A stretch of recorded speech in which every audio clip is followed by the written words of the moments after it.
This is a map of the offshore wind capacity factors around the country. You know, the darker the green, the more it shows a different level of capacity. The more it goes red, the higher the capacity for offshore wind farms, rather. And industries like BlueScope need renewable energy and lots of it, and need constant renewable energy. Offshore wind is exactly that, constant renewable energy. Offshore wind is exactly that, constant renewable energy. He's creating energy right now. Did you not see it move? Static energy. Offshore wind is exactly that. Oh, God.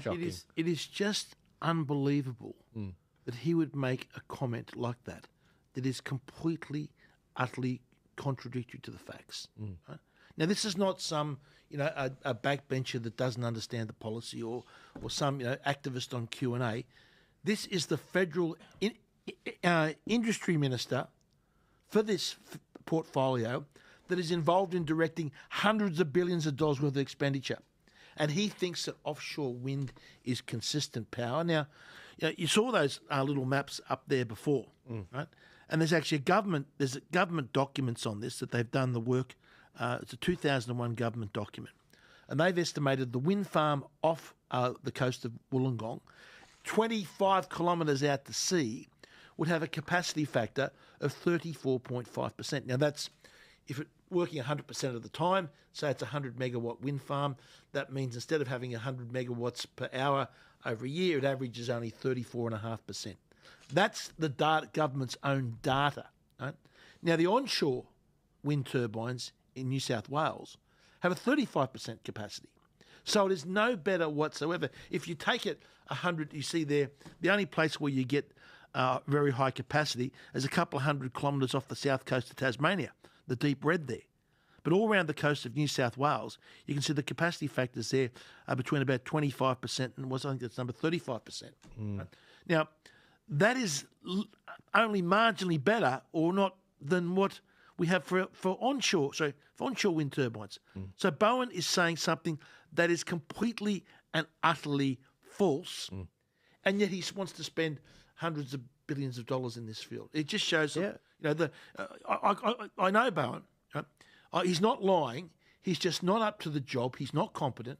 And the danger of someone like Bowen is the only thing that surpasses his ignorance is his arrogance.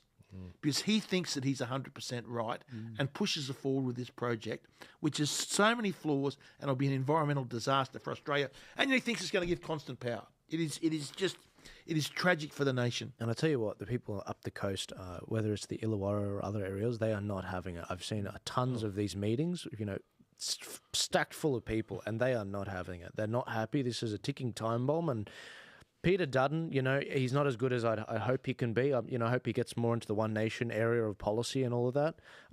But he's talking basically war games now with regards to.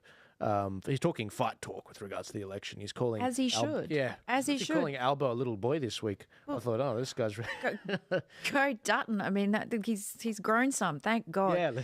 But seriously, when you look at it, I just don't understand. These politicians have ideas and they think they're so correct. What my question is, how are we going to hold them accountable if their ideas turn to, I'm sorry to swear, shit? And there's got to be some form of accountability, because it's not like they're doing it to a small area. They're doing it to the whole of Australia. Yeah. Look, these offshore wind turbines off New South Wales will be an absolute environmental disaster. One thing to remember, they are the water off New South Wales, off the New South Wales coast here. It quickly goes down, especially the Illawarra Escarpment, it quickly goes down to a couple of kilometres deep. Yeah. Right. So where they're proposing this wind farm off the Illawarra, it goes down to about 300 and 500 metres, and then before you know it, it's down to 2 kilometres deep. So therefore, the only way these wind turbines can work is if they're floating wind turbines. Right? Yeah. So what that means, you've got to have basically a platform that the thing floats on, and you have these mooring cables going down to the seabed. And that creates, imagine you've got 300 wind turbines in this small area in the middle of a whale migration path with all these mooring cables going down to the bottom. And then you've got marine debris, and you've got ropes, and you've got fishing line, all getting tangled around those cables that becomes a snare for whales. Shocking. It is, and there's nowhere in the world have they, offshore wind, firstly, floating offshore wind is a experimental technology, and nowhere in the world have they rolled these out in this number in the middle of a whale migration zone. So where are the environmentalists in all this? You need to actually ask yourself, we're cutting down koala habitats. Sure. We're encroaching on the whale habitats. You've got Killing the eagles. cows. Yeah, we're killing the cows. Killing the bees, killing the chickens. Yeah. You know, we're dropping poison. That meme was great. The chicken meme. I love that meme. I don't know if anyone saw that meme. Sorry. Where the chickens have got a mask on and it says, why don't we just put the chickens for 2 weeks inside the coop and to flatten the curve. But 500,000 dead chickens. But chickens have always had flus and they've always had it. We don't go killing people. Are we going to kill humans next if they've got some sort of a flu? Why don't we just isolate them or something? Why kill? They just want to Get vaccinate. over it. They just want to vaccinate They- everything. oh, look, It's just, everything that they want to moves. vaccinate the internet. I mean, with the environmentalists, I mean, a guy like Michael Schellenberger, who's brilliant on all of this, his answer is basically the brave and intelligent ones are all outwardly they're pro-nuclear. Those who are very intelligent, they know the data, they get it all, they're pro-nuclear, but they're not going to say anything.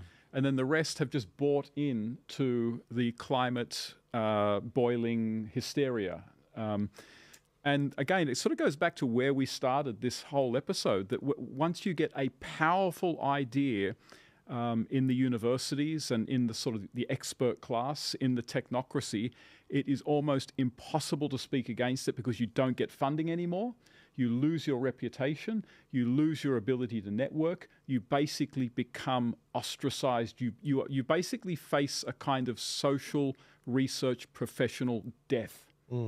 That is where we're at right now, and that is why that's why this is a gutsy move from Dutton, but that's why it's so difficult, even for intelligent environmentalists, to just come out and say, this is all baloney. This is all bad sci-fi.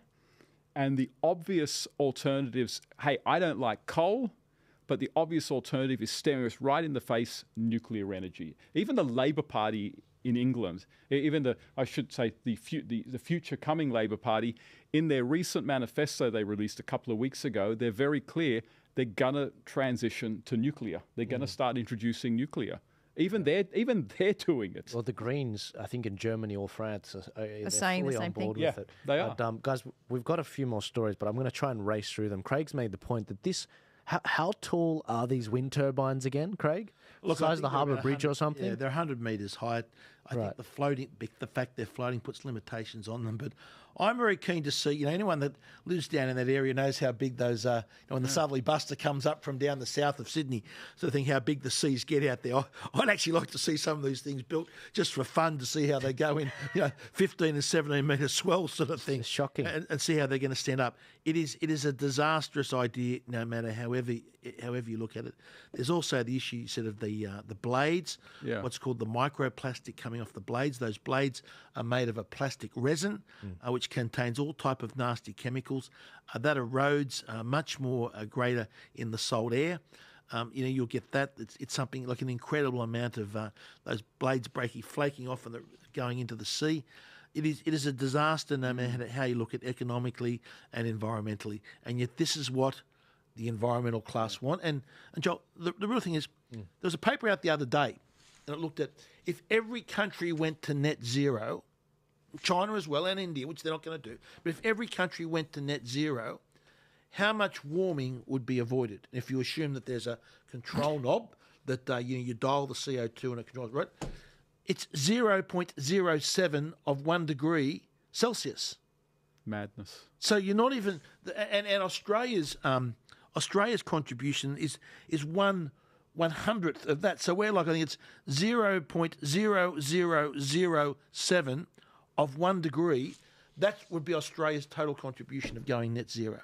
That's why you can't explain this rationally. You can only explain this through moneyed interests and hysteria. And just whipped up groupthink and brain. There is just no rational way to explain this, given what you've just said. Yeah. I'll give you just one more. Yeah, sure. No, of course. The cost of batteries. Right now, if you're not going to have nuclear power, if you're going to do away with coal or gas, you've got to have batteries to get you through a night. Right? Now, no one has done these sums, and I think it's beyond Bowen's mathematical skills to work them out, or his comprehension, right? I had a quick look. We've got a big, the Waratah super battery being built here in New South Wales. It's around about, I think, 1,680 megawatt hours, right? Now, the cost they're talking about is something like $1 to $1.5 billion cost for that, right? So that works out around about $1 billion a megawatt hour. Now, I did some sums. I discounted that back to $650,000 a megawatt hour. Now, through a winter's night, we need to average about 20,000 megawatts, right, of battery storage to replace when you've got low wind, so you've got no coal, you've got no gas, solar's gone to sleep, you've got a little bit of wind and you've got a bit of our hydro on the grid. We're still going to need an average of 20,000 megawatts between not just, from 4 p.m. in the afternoon to about 8 a.m. in the morning. So you're looking. I did the sums out. So over 3 days, I calculated to have a battery backup for just 3 days, and that's not enough because you've got to recharge your battery. You got to hope that you can have a great day. Right? It was $620 billion. That was the cost. Now, I've had that up on my social media. I challenge anyone to look at my maths and calculations and see where I'm wrong. I know we have fact checkers that like to look at this program. They do. Maybe they could see $620 billion.